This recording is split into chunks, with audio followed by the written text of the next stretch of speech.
State bank के हवाले से बात कर लें, आपको क्या लगता है कि खुद मुख्तारी का स्टेटस हासिल करने के बाद डॉलर की अरेंजमेंट क्या रखेंगे वो लोग, वो पॉलिसीज क्या होंगी? एक्सचेंज रेट जो गवर्नर स्टेट बैंक का कहना है कि हमेशा से उसमें आर्टिफिशियली एक्सचेंज रेट को मेंटेन रखा जाता है, तो अब डॉलर की अरेंजमेंट क्या होगी? आप कैसे मैनेज करेंगे वो? मैं कह रही हूँ सादा अल्फाज में हमारी आवाम को समझा दें। अब जितना भी पेट्रोलियम निज़ाम है, पेट्रोल की कीमतें वगैरह, उसका एक रेगुलेटर है, उसका नाम है ओगरा। जी, हमने कभी भी ओगरा से पेट्रोल तो नहीं खरीदा ना जाके, हमने पेट्रोल पंप से खरीदा है। चाहे एक आम आदमी ने लेना हो, चाहे वजीर आजम ने लेना हो, हर आदमी जो है पेट्रोल पेट्रोल पंप से लेता है जाके, ठीक है। तो इसी तरीके से जो स्टेट बैंक की खुद मुख्तारी की बात आ रही है, तो सबसे पहले तो जो आपके टीवी में या तो उनकी मालूमात में इजाफा नहीं है, वो स्टेट बैंक पे इल्जाम लगा रहे हैं कि इस खुद मुख्तारी के बाद हुकूमत स्टेट बैंक से कर्ज नहीं लेगी। स्टेट बैंक जो है उसका काम कर्ज देना नहीं है, उसका काम जितने भी बैंक्स हैं, जितने भी पाकिस्तान में 29-30 बैंक हैं, उनको रेगुलेट करना, मुल्क में माशी लिक्विडिटी स्मूथ रखना, फाइनेंशियल स्टेबिलिटी रखना और प्राइस स्टेबिलिटी रखना है। जिसको कर्ज चाहिए, एक आम आदमी को, चाहे हुकूमत को, चाहे एक कंपनी को, वो उसको बैंक कर्जा देता है। और स्टेट बैंक इंश्योर करता है कि ये जो बैंकिंग निजाम है वो इतना एफिशिएंट हो कि वो कर्जा दे।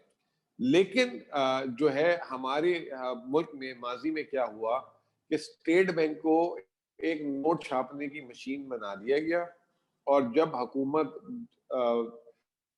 क्योंकि उनको पता है कि वो खसारा करेंगे, तो स्टेट बैंक एक जगह है जहां फोन करेंगे और कहेंगे भाई इतने अरब डॉलर, इतने अरब रुपए छाप दे, और वो जो पैसे वहां से लेते रहेंगे। तो वो अपनी जिम्मेदारी हुकूमती नुमाइंदे जो है अच्छी तरह नहीं देंगे और मुल्क में पैसा छपता रहेगा। अच्छा, जब मुल्क में पैसा छपता है और पैदावार पैसा छपने के हिसाब से नहीं होती, तो मुल्क में महंगाई होती है। और खास तौर पे जो अमीर है वो अमीर हो जाता है, और जो दरमियाने तबका, मिडिल क्लास और गरीब आदमी है, वो और जो है नीचे जाता रहता है। तो बहुत जरूरी है कि हुकूमत को रोका जाए कि वो जो है इस तरह की हरकत ना करें। उसके लिए स्टेट बैंक की खुद मुख्तारी बहुत जरूरी है, ताकि अगर उनको कोई मिनिस्ट्री ऑफ फाइनेंस से फोन करे तो वो जो है उनकी बात पे अमल पैरा ना हो। और अच्छा, अब बात यह है कि हुकूमत को कर्जा चाहिए तो कहां से ले, इसलिए ये सारे मुल्क में बैंक्स हैं। अभी आपने देखा, जब ये हुकूमत ने 1.5 साल से स्टेट बैंक से कर्जा नहीं लिया, लेकिन अपना वो खसारा फिर भी पूरा कर रही है, और पूरा कर रही है यही जो हमारे कमर्शियल बैंक्स हैं उनसे पैसा इकट्ठा करके। इसके अलावा जो है हुकूमत बाहर से, जैसे अभी यूरो बॉन्ड का भी जिक्र भी हुआ था थोड़ी देर पहले, यूरो बॉन्ड बाहर से डेट मार्केट से, मुल्क से मुल्क आप बोरो कर सकते हैं। लेकिन पहली चीज ये कि आप जो है कम से कम आपको चाहिए कि आप कर्जे की तरफ जाएं। तो ये बिल्कुल गलत जिसे कहते हैं कि व्यू बना दिया गया कि जी स्टेट बैंक जब कर्जा नहीं देगा, फौज के खर्चे कैसे पूरे होंगे। अब फौज पे डाल दी कहानी, फौज की तनख्वाहें देने के पैसे नहीं होंगे। तो ये कोई होल्डिंग कंपनी नहीं है स्टेट बैंक किसी की। स्टेट बैंक का काम है मुल्क के माशी निजाम की जिसे कहते हैं ना कि बहाली रहे, सस्टेनेबिलिटी रहे, मुल्क में महंगाई की शरह कंट्रोल रहे, ताकि शरह नमू जो है ज्यादा हो, इन्वेस्टमेंट ज्यादा से ज्यादा हो। और ये पूरी दुनिया का स्टैंडर्ड प्रोसीजर है। दूसरी बात ये कि आपको लोगों ने कह दिया कि जी ये ईस्ट इंडिया कंपनी बनने जा रही है, आईएमएफ के हवाले कर दिया है स्टेट बैंक को। देखें कितनी गलत बात कर रहे हैं। ना कोई स्टेट बैंक का जो 100% मालिक है वो हुकूमत पाकिस्तान, और उसका जो भी गवर्नर या डिप्टी गवर्नर वो उसको हुकूमत पाकिस्तान अपॉइंट करेगी। अगर हुकूमत पाकिस्तान यानी वजीर आजम सही आदमी को अपॉइंट नहीं करते, चाहे खुद मुख्तारी दो या ना दो, नुकसान तो होना ही है। तो ये जिम्मेदारी हुकूमत पाकिस्तान की है या वजीर आजम पाकिस्तान की है कि वो सही आदमी को लगाए जो उस जगह का अहल हो। जैसे मैं समझता हूं, मैं 20 साल से मीशत तकरीबन कवर कर रहा हूं, मैंने रजा बाकिर से ज्यादा काबिल गवर्नर नहीं देखा। बेहतरीन चॉइस, हालांकि आईएमएफ से आया है, आईएमएफ से आया है, आईएमएफ का ट्रेन आदमी अगर आपके लिए पाकिस्तान में खिदमत दे रहा है, जितना पिछले साल कोरोना के बाद मुल्क पीछे जा सकता था, ये आज जो मुल्क में स्टेबिलिटी नजर आ रही है, इसका 90% क्रेडिट जो है ना, वो स्टेट बैंक गवर्नर को जाता है। उसने जितनी तेजी से शरह सूद नीचे किया, उसने मार्केट में पैसा फेंका, उसने सनतों को पैसा दिया, उसने सनतों को तनख्वाह देने के लिए पैसा दिया। ऐसी मिसालें बहुत कम दुनिया में मिली है। हुकूमतों की नाअहली है जिसकी बदौलत हमें ये फैसला करना पड़ा कि स्टेट बैंक को एक ऑटोनोमस स्टेटस दे दिया जाए।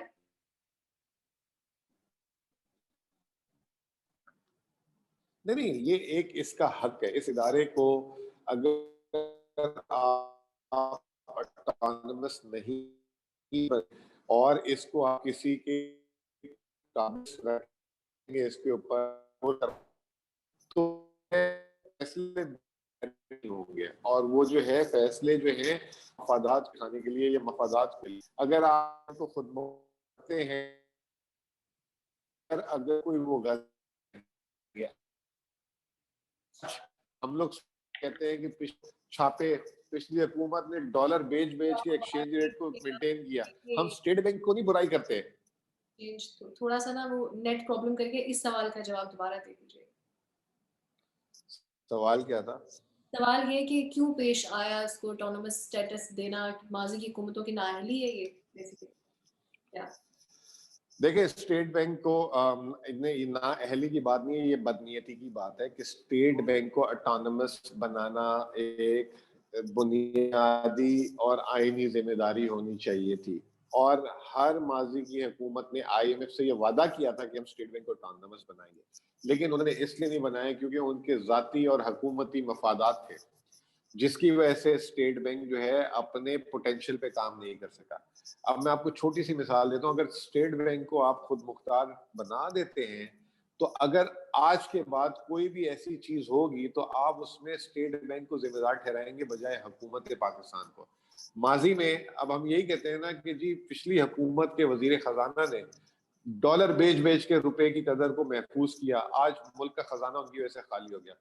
ये कहते हैं हम कि जी पिछली हुकूमत के वजीर खजाना ने नोट छपवा छपवा के जो है मुल्क चलाया, ठीक है ना। अगर माजी में खुद मुख्तार होता तो हम वजीर खजाना का नाम ना ले रहे होते, हम कहते हैं कि गवर्नर ने गलत काम किया।